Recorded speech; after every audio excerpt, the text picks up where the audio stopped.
this Friday for another Solanaceae seminar online.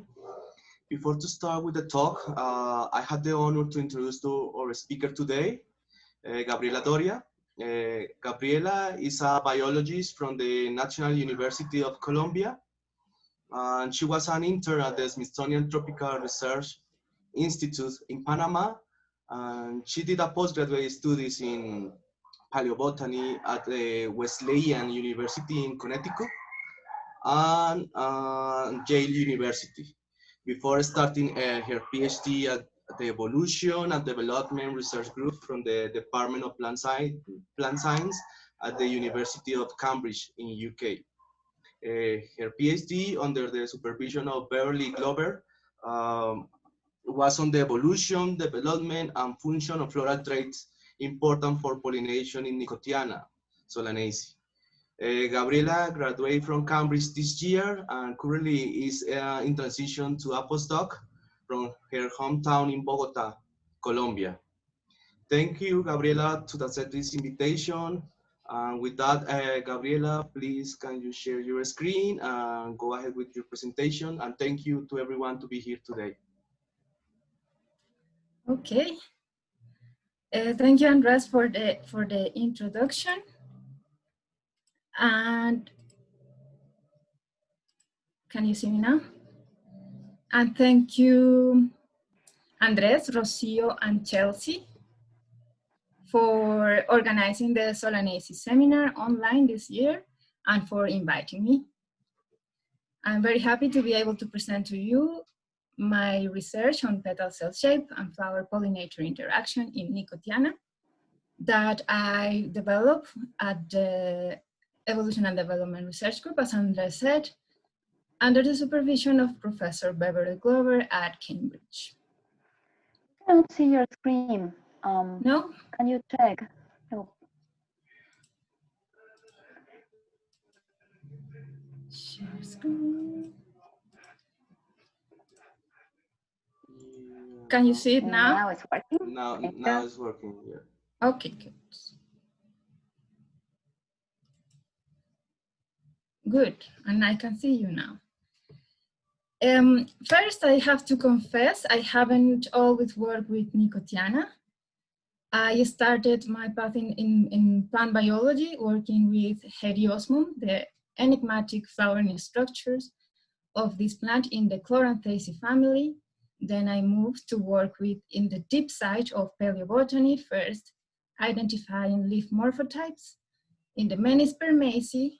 Then I did estimation of CO2 from the ancient past, working with stomata of fossil Metasequoia from the Eocene. And I also did some identification of pollen polymorphs from the early Cretaceous, from the Neotropics. Many of you in the Solanaceae world will say that I saw the light when I moved to the living Nicotiana, and that's what I'm going to talk to you about today. The surface of the petal is the first point of contact between flowers and their pollinators. The cells on the surface of the petal can be of different shapes. They can be conical and extend out the surface of the petal, or they can be more or less flat. Petal cell shape play important roles in the interaction between flowers and their pollinators. Conical cells, for instance, have been demonstrated to increase color saturation compared to non-conical ones. Here, for example, we have Antirrhinum majus, the wild type with conical cells, and a deep magenta coloration. And here we have a mutant with non-conical cells, the same amount of pigment background, and a paler coloration. Conical cells also have been shown to increase grip, which is important for small pollinators such as bees. Petal cell shape also affects other properties of the petal, such as the temperature of the surface of the petal, the interactions with water, and scent dispersal.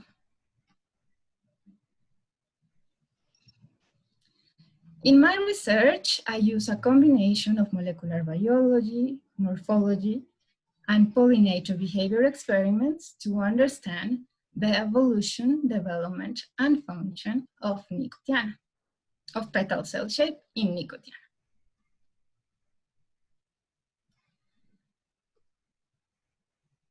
Probably in this crowd, Nicotiana doesn't need introduction, but just to say, it's a genus in the Solanaceae family with about 70 species from America, Australia, South Pacific Island, and Southwest Africa.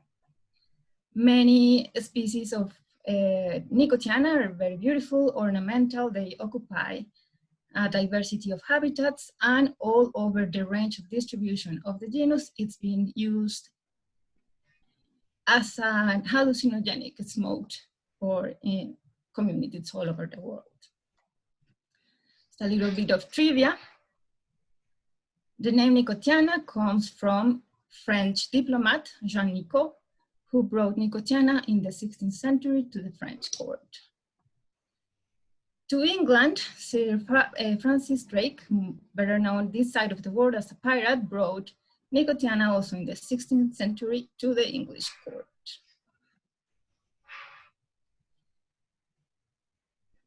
Nicotiana, for this type of research, has the advantage that we know very well the phylogeny of the genus.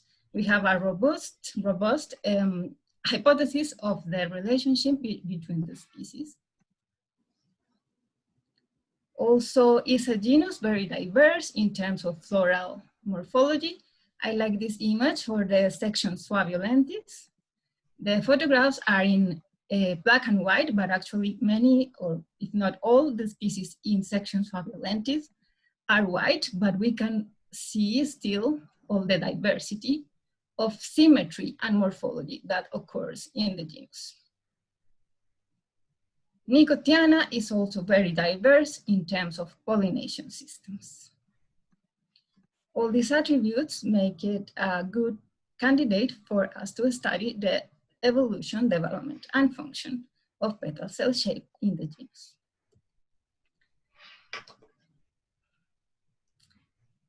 The focus of my research is on petal epidermal morphology. The morphology of the cells on the petal is not homogeneous all over the corolla of Nicotiana. Here we can see how different shapes, trichomes, striations occur in different areas of the corolla of Nicotiana occidentalis.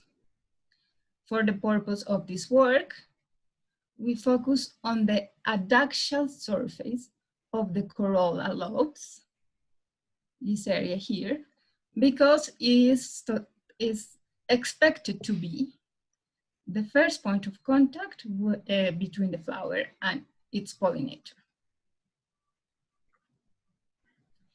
In the lab, this is work by Lynn Taylor and myself. We have characterized petal cell shape for almost all species of Nicotiana. Petal cell shape is very diverse in the genus, ranging from smooth, non-conical cells to the typical papillate, pointy conical cells, and all the variations in between. For the purpose of this work, we have categorized into groups, conical or non-conical.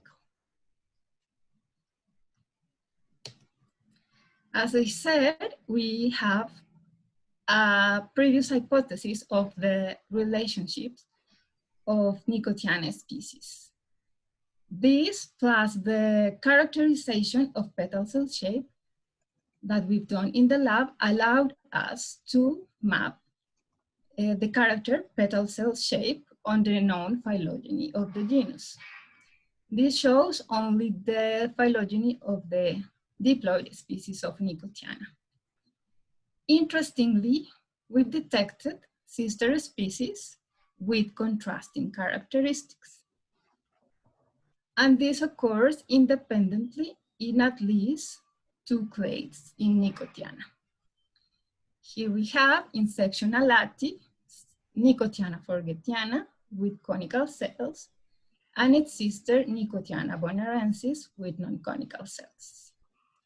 And here we have in section Paniculatae, Nicotiana solanifolia with conical cells, and Nicotiana cordifolia with non-conical cells. This scenario of sister species with contrasting characteristics provides us a unique opportunity to explore the mechanisms involved in the development of petal cell shape by comparing these sister pairs.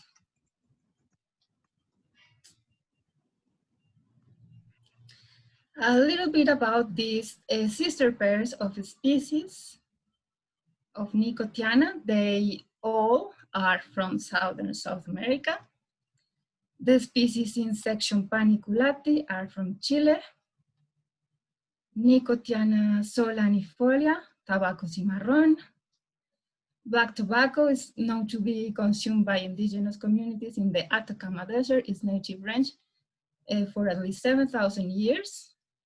Its putative pollinators are hummingbirds, but also it's been seen visited by insects. Its sister, Nicotiana cordifolia, from the Juan Fernandez Islands in the Pacific, is thought to be pollinated by hummingbirds, including the Cephanoides fernandesi, an endemic hummingbird, which is now considered as extinct. Wardens in the islands have also reported to have seen flies visiting Nicotiana cordifolia. Nicotiana cordifolia itself is an endangered species with as little as 200 individuals in the wild at the moment, and there's some efforts in the island for conservation of this species. This is a specimen being grown with this purpose. In the other side of the continent, the species in section Alatae inhabit southeastern Brazil, northern Argentina, northern Uruguay. Nicotiana forgetiana is thought to be pollinated by hummingbirds, and also is being reported as visited by bees. Nicotiana bonarensis is thought to be pollinated by noctuid moths.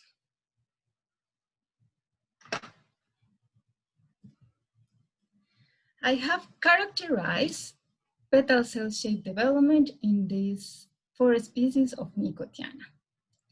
Here we can see the species in section Paniculatae, Nicotiana cordifolia with flat cells, and Nicotiana solanifolia with conical cells. And we can see how the appearance of conical cells in Nicotiana solanifolia occurs relatively late in development. Similarly, it happens in the species of section Alatae, where Nicotiana bonarensis remains non-conical all over development, while the conical cells on Nicotiana forgetiana appear relatively late in development. In order to contribute to understand the molecular mechanisms of petal cell shape development in Nicotiana, I used a candidate gene approach to study the potential role of the subgroup 9 of R2, R3 milk transcription factors in the development of petal cells in Nicotiana. This group of transcription factors is known to be involved in the development of epidermal outgrowths in other plants, such as cotton fibers, leaves in Arabidopsis, and conical cells in Antirrhinum. This cartoon is a simplified phylogeny of the subgroup 9 of R2, RT MIP transcription factors. And it shows this group of genes has experimented a deep duplication before the origin of seed plants that has given rise to the two main subclades, A and B, and 2 further duplications that gave rise to these clades. This further duplication occurred at the base of the eudicots. In Nicotiana, we've done a blast of the available sequences of the Solanaceae, and it has been proposed that in the Solanaceae, they are representatives of 3 of these subclades. This subclade is not expected to be present in the Solanaceae, including Nicotiana. In my research, I studied 4 of these candidate genes in this group. 1, in mixta clade, 1 mixta-like, and 2 in the MIP17 clade. I characterize the sequences of these genes in the sister species of Nicotiana, and I compared the sequences. I found that even though the sequences are very conserved when comparing sister species, there are some differences between the species. The question is, are these differences in the gene and amino acid sequences enough to explain the contrasting phenotype of the sister species? To test that, I run a series of experiments of heterologous expression of these genes, either version of these genes in the model species Nicotiana tabacum, using Agrobacterium tumefaciens as a vector. And what I found is that regardless of which version of the genes was expressed in the transgenic lines of Nicotiana, I would obtain striking epidermal outgrowths where they wouldn't be present in the wild type.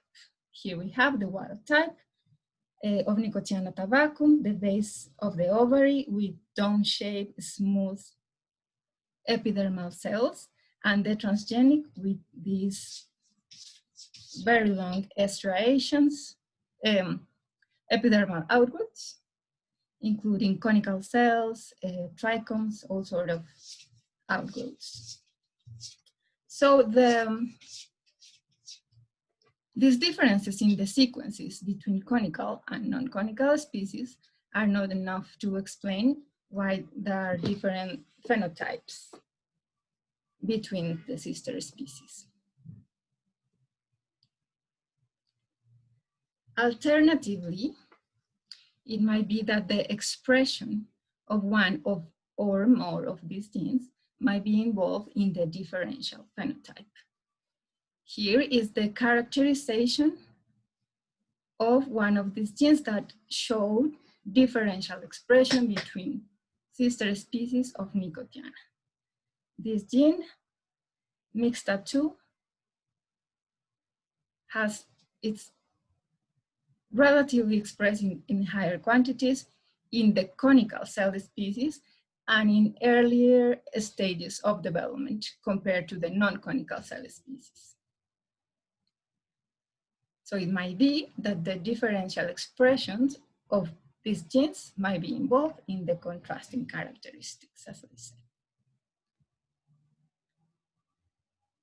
Passing to the other part of my research, which is related to testing the role of petal cell shape in pollination. Ideally, I will have used independent lines of actual flowers with contrasting characteristics. Same coloration, same morphology, all the same attributes, but contrasting petal cell shape. In an attempt to obtain that, I work on a stable transformation protocol using Agrobacterium tumefaciens for the non-model species, Nicotiana forgetiana. Unfortunately, during the course of my PhD, I didn't get as far as to obtain independent lines with contrasting characteristics. But I think this is still a exciting result, saying that every plant is different.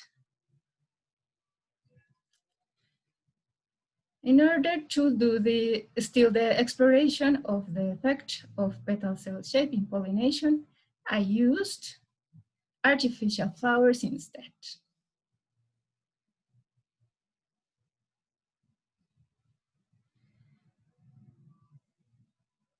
I chose the sister pair in section Alatae, Nicotiana forgetiana, Nicotiana bonaerensis.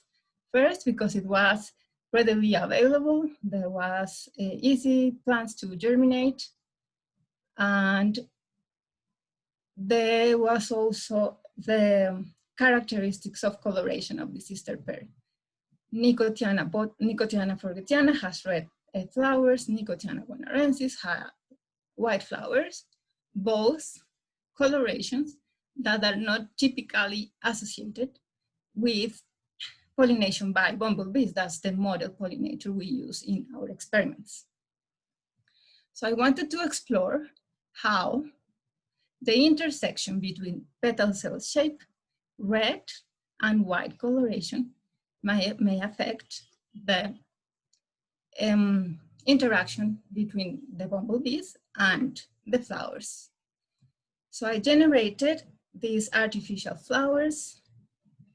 The idea was to mimic the properties of these species. We do that by creating molds of different surfaces. In this case, I used the spathe of Santedeschia aethiopica, an araceae that was big enough for me to create molds to generate artificial flowers big enough to present to the bumblebees. Here we have the SEM image of the actual spathe, and using a high resolution resin and pigment combinations, trying to mimic the actual color of the flowers, I generated these very impressive replicates. You can see these are SEMs of the replicates, and they are very, very accurate compared to the model ones. And this is how a flower for experimentation with bumblebees looks. This is the surface. This is the replicate with differential surface. This is where we put the feeding load, that it's either sugar or a punishment, reward or punishment, and this is a support, and we can use these disc flowers either in a vertical position like this or in a horizontal one. And for those who are not familiar with the experimentation with pollinators, this is how a bumblebee lab looks. It's basically a wooden box with little doors to get in and out with your hands and arrange flowers, etc. A plexiglass transparent top that you can see through, and it's connected through a hose with the colony of the bumblebees. And these colonies you can get by mail. They are sold for pollinating crops such as tomatoes. And just a couple of examples of the interaction between my bumblebees and the artificial flowers. It is one trying to feed on a non-conical cell flower.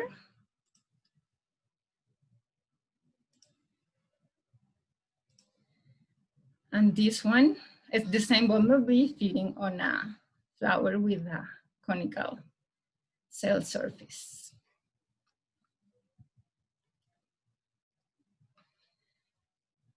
So one of the experiments I ran was a differential conditioning experiment in which I presented 6 flowers that were identical in color, but 3 of them have conical cell texture and the other had non-conical cell texture. I ran this experiment independently with red flowers and with white flowers. And these graphs show the combined data set. This graph shows that the probability of the bees choosing a rewarding flower, so we put a differential load in 3 of the flowers, in each set of flowers. 3 of the flowers with either surface we have sugar water, and the other 3 we will have quinine, and this is swapped across the experiment. Here we can see how the probability of a bee of choosing a rewarding flower increases with experience, which might suggest that the bees can learn to discriminate between artificial flowers that have contrasting characteristics. And this occurs in the experiments with white flowers, with red flowers, and in the combined data sets. This graph shows the probability of a bees using tactile clues to reject a punishing flower. So that's flower loaded with quinine that is bitter for the bees. And I call a tactile flower, a tactile clue, any approximation that the bees does with the flower using their antenna, their legs, or their tongue. So what this might suggest is that with learning, the bees might start to use only visual clues to reject a punishing flower. In summary, I've shown you a phylogenetic hypothesis of the evolution of petal cell shape in Nicotiana. I've shown you the development of 4 species, 2 sister pairs of Nicotiana species, and that from the molecular perspective, differential gene expression rather than DNA and amino acid sequence differences might be explaining contrasting petal cell shape between sister species. And I've shown you an approximation on how the petal cell shape on different colorations of Nicotiana may be affecting the interaction between bumblebees and the flowers. I'd like to thank my supervisor, Professor Beverly Glover, all members of the Glover Lab, the Department of Plant Science, Wolfson College, my sponsors, all of you for listening. And if you want to see a 1-minute version of this talk, please visit my YouTube channel. Thanks again to the seminar organizers and you for listening. Happy to have any questions.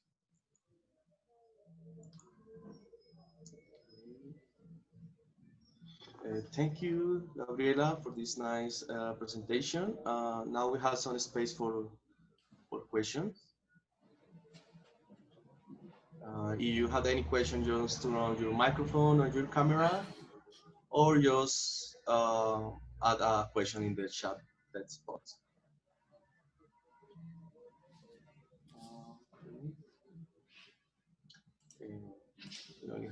We have some comments here from Mario Vallejo that say thank you for your nice talk. No questions today. Federico had a question. Federico Roda from the Universidad Nacional de Colombia. Hi, Gabriela. Very nice talk. Thank you. I have a question. So it seems like the expression of one of those genes might be responsible for producing this conical epidermis. Did you try, or did you plan to try to look at the promoter of these genes in the two species and try to use this promoter to transform the plants and see if the promoter is actually causing the differences in the phenotypes? Yeah, so that would be the next step, of course, but so for now, I'm not planning to do it myself. Hopefully someone else in the lab, in the lower lab, will continue with this line of research. That will be a very good continuation for the story, definitely. Okay, thanks a lot. Thank you, Federico. We have some comment here from Kelsey Bayer that say that it was a great talk. Thank you. Thank you, Kelsey. Tatiana Arias is also adding some comment here. Congratulations for your presentation. What a nice study combining all these techniques and experiments. Also, Rosie is coming here to say that it was an amazing talk. We are waiting for more questions. Maybe someone else here in the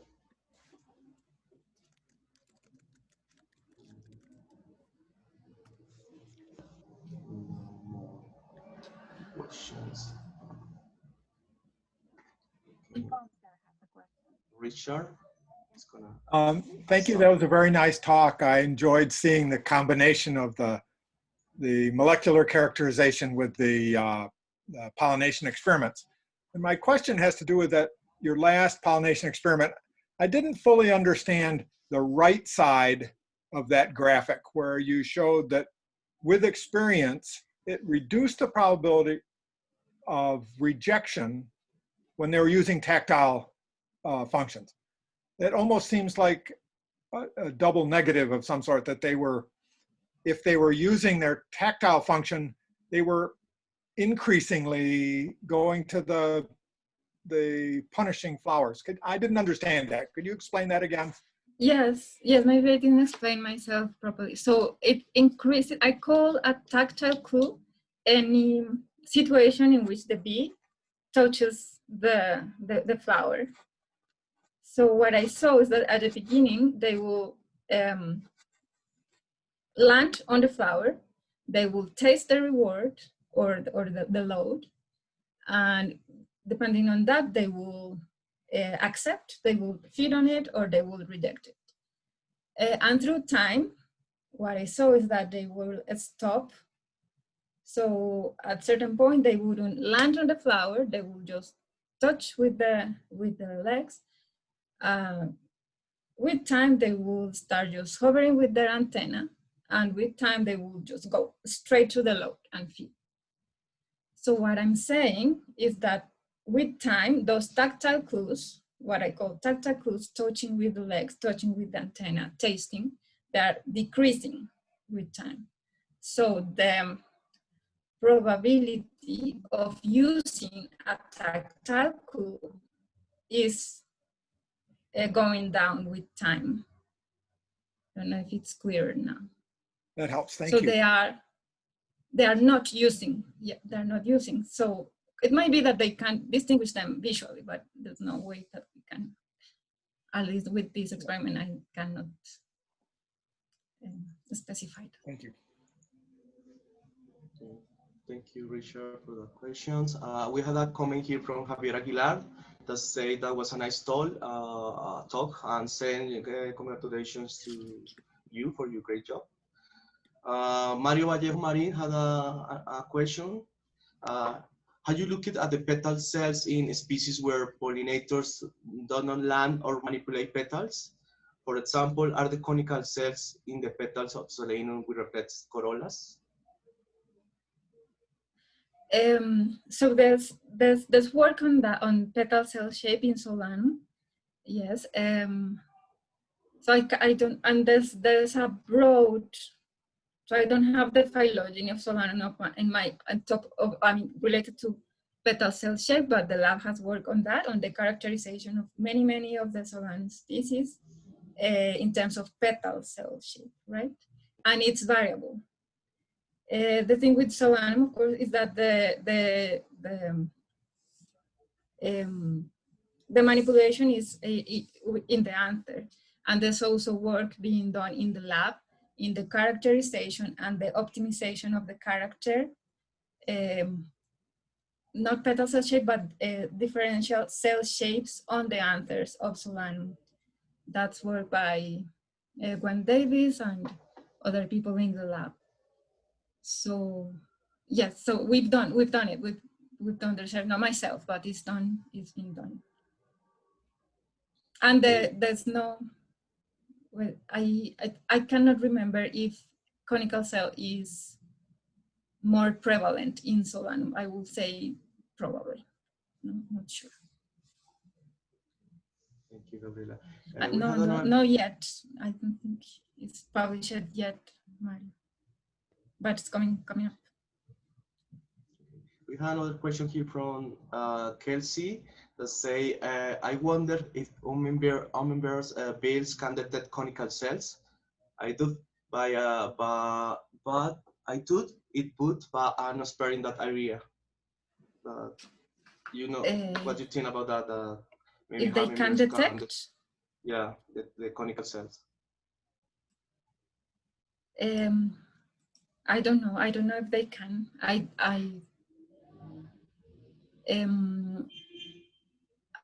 I will expect that it will be easier for them. I will say that they're not benefit by it in terms of grip, for example. It might be that they use it as a guide. Maybe, I don't know if in a flower with homogeneous conical cells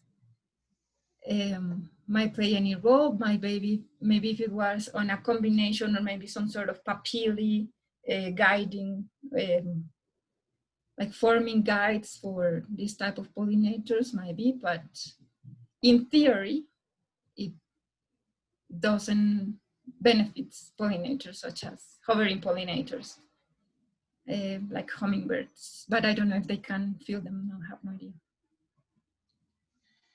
Okay, we have another question here from Paul Gonzalez. How frequent are these cells difference in petals of other genera of Solanaceae? Maybe. Excuse me?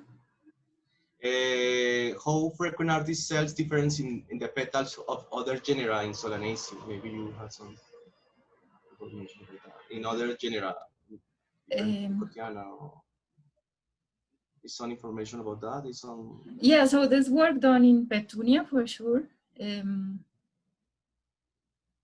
Petal cell shape, but what was the question? It's how, so how frequent are these cell difference? No, the conical, the non-conical, these different kinds of. I think is that each case is different. Each genus, so we will have to study genus by genus, and it's not predictable.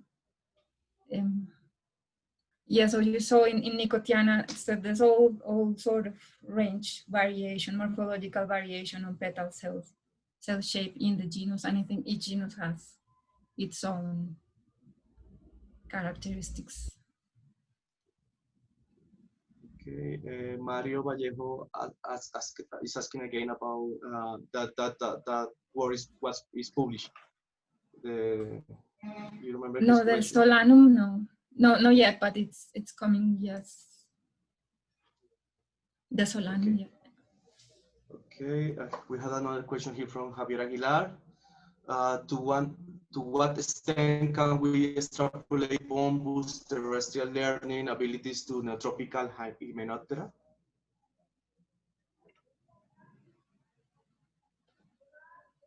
Is information about another genera of Hymenoptera? Yes, that's a very good question. Yeah.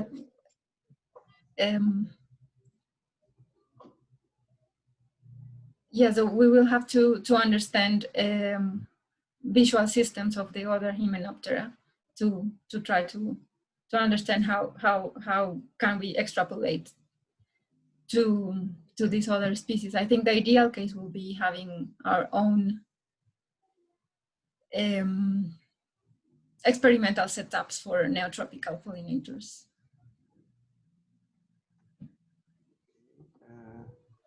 Okay, we don't have more questions here. Maybe someone else. More questions. Okay. Thank you, Gabriela, for this amazing talk. If someone else had any question, just send an email to Gabriela. I think you are completely open to receive that questions.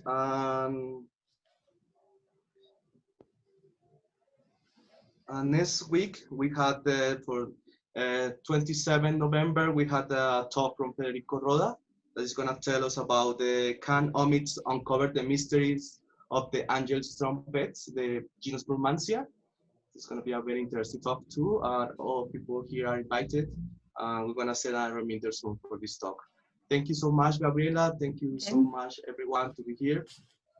See you next week.